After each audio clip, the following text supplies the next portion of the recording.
சிங்கம் காட்டுக்கு ராஜானா அது எப்படி காட்டு ராஜாவா இருக்க முடியும்? இது மிக பெருசும் கிடையாது. ஒருவேளை யானை தான் ரொம்ப பெருசு. வேகம்னு பார்த்தா சீட்டா விட வேகமா இருக்கவும் முடியாது. புத்திசாலித்தனமும் கிடையாது. ஆனா எப்படி பாத்தீங்களா? வேகமும் இல்ல, புத்திசாலித்தனமும் இல்ல, மிக பெருசும் கிடையாது.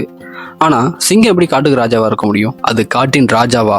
அதனுடைய மைண்ட் செட் அந்த அளவுக்கு இருக்கு. காரணம், சிங்கத்துக்கும் யானைக்கும் உள்ள ஒரே வித்தியாசம் அதுதான். சிங்கம் நடந்து வரும்போது யானையை பார்த்துச்சுன்னா அதுக்கு எனக்கு ஒரு உணவு இருக்கு அப்படிங்கிறத நினைக்கும். யானை ஓட நினைக்கும். இது எல்லாமே அதனுடைய மனநிலை. ஏன்னா ஒரு ஆண் சிங்கம் வரும்பொழுது அது ஹைனாக்களோட உச்சத்தை விட அதிகமா இருக்குமா. ஆனா நான் ஏன் காட்டுக்கு ராஜா அப்படிங்கிற ஒரு மனநிலை சிங்கத்துக்கு இருக்கு. ஒருவேளை நீங்க ஒரு மானா இருக்கும்போது என்ன நடக்கும்? நீங்க ஒரு மான் அப்படிங்கறதால சில பேர் உங்களுக்கு வெகுமதி ஏதாவது கொடுக்க போறாங்களா? உங்களுக்கு ஏதாவது உயர் பதவி தர போறாங்களா? நீங்க ஒரு மானா இருக்கும்போதே சிங்கம் உங்களை திறத்தலையா? முதல்ல நீங்க ஓடுறத நிறுத்துங்க. ஆனா நீங்க சிங்கமாக இருக்கும்போது என்ன நடக்குங்கிறத யோசிச்சு பாருங்க. இது எந்த வித்தியாசமும் ஏற்படுத்தாது. நீங்க சிங்கமா இருக்கும்போது உங்களால ஒரு குடும்பம் சாப்பிட போகுது, நான் மான வேட்டையாட போறேன் அப்படின்ற ஒரு மைண்ட் செட் உங்களுக்கு வரும். அந்த சிங்கத்தோட கூட்டம் உயிர் வாழணும்னா வேட்டையாடிதான் ஆகணும். ஒரு மிருகமா இருக்கும்போது ஒரு பகுதி சோம்பேறித்தனமா இருப்பது கிடையாது, வேட்டையாடுவது. நீங்க உற்சாகமாக வேட்டையாடுவது எது?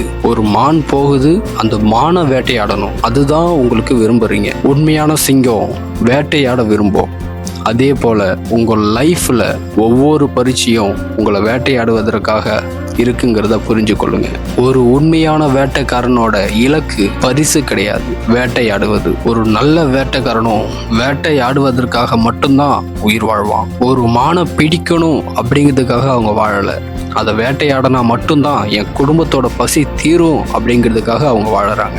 இது எல்லாமே செயல்முறை தான். நீங்கள் ஒரு உண்மையான வேட்டைக்காரராக இருக்கும்போது ஒரு மான் அது கிடைக்கிற வரைக்கும் நீங்க போராடி கொண்டே இருப்பீங்க. அது கிடைச்ச பிறகு எனக்கு இன்னும் வேணும், அகைன் இன்னும் வேணும், மறுபடியும் இன்னும் வேணும் அப்படின்ட்டு வேட்டையாடிக்கிட்டே இருப்பீங்க.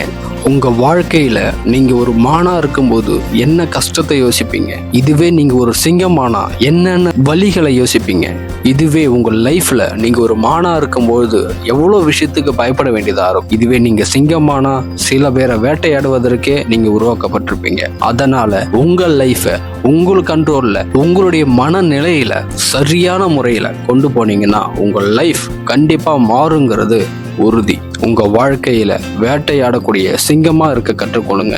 பயந்து ஓடக்கூடிய மானா இருக்க விரும்பாதீங்க. மான் பார்ப்பதற்கு மட்டுமே அழகாக இருக்கும், ஆனால் அதை வேட்டையாடுவதற்கு மிகப்பெரிய கூட்டங்கள் இருக்கு.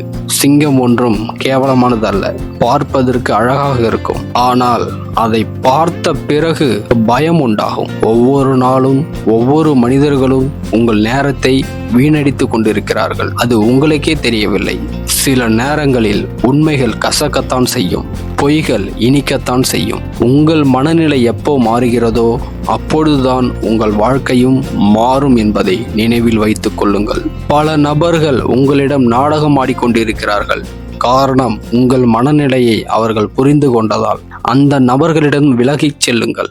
மானாக இருக்காதீர்கள், சிங்கமாக வேட்டையாட துணிந்து முயற்சி செய்யுங்கள். உங்கள் வாழ்க்கை நிச்சயம் மாறும்.